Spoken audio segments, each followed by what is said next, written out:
Price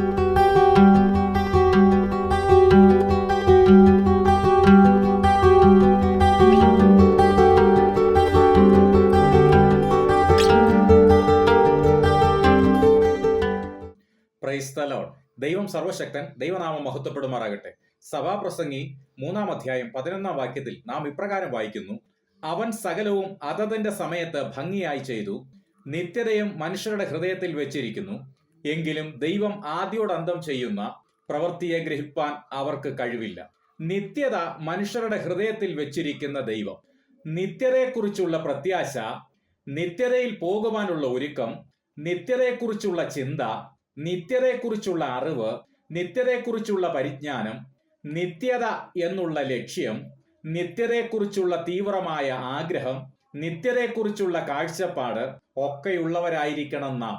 ഈ ജീവിതം കൊണ്ട് നാം നിത്യതയിൽ എത്തിച്ചേരണമോ നിത്യനാശത്തിൽ പോകണമോ എന്ന തീരുമാനമെടുക്കുന്നത് നമ്മുടെ ഹൃദയത്തിലാണ്. അതിനാലാണ് നിത്യതയും മനുഷ്യരുടെ ഹൃദയത്തിൽ വെച്ചിരിക്കുന്നത്.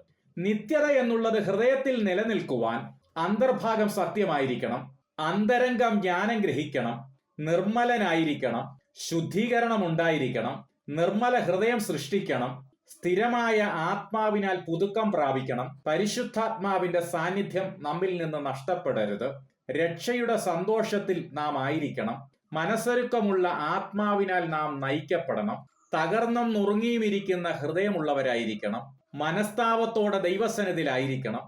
പ്രിയരെ, ഇവിടെയുള്ള എല്ലാ പ്രസ്ഥാനങ്ങളുടെയും സ്ഥാനമാനങ്ങൾ നഷ്ടപ്പെടാം, നമ്മുടെ പ്രതാപം നഷ്ടപ്പെടാം, ആരോഗ്യം നഷ്ടപ്പെടാം, നമ്മുടെ ധനം നഷ്ടപ്പെടും, നമ്മുടെ ശ്രേഷ്ഠതകളെല്ലാം നഷ്ടപ്പെടാം.